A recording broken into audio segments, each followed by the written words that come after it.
Certainly looks as though this foundation needs some repairing. I bet you if I stick a screwdriver and my finger in there, I can pry that entire piece off all at once. Let's dig back, get the mulch and dirt out of the way so we can pull this thing off and see what we got going on behind there. Stick the screwdriver in and pull it. Look, the whole piece popped. Oh boy, those cinders are really rotten. That's the problem. Water gets in there, breaks down the cinders, the face peels off the cinder, then the plaster that's sticking onto that cinder has nowhere to stick anymore, so it pops right off.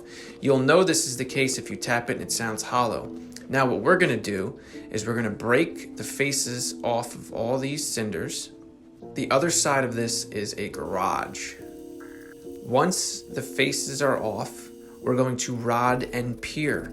We have rods that we're going to tie across, vertical rods and horizontal rods. The vertical rods we stick down as we pour wet concrete into all the webs, and we use the bars to stuff it down to make sure that the solid concrete gets down all the webs all the way to the bottom.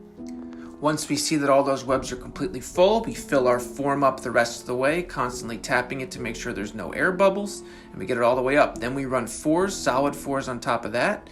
We then take our cement and we squeeze it in our joints all the way around to lock it in. We're then going to plaster and parge coat in 2 different coats so we can build out in layers as thick as it was. We're going to try to make it a bit bumpy to match what was there, and then it will all be painted and our finished look. Spread the mulch back for now.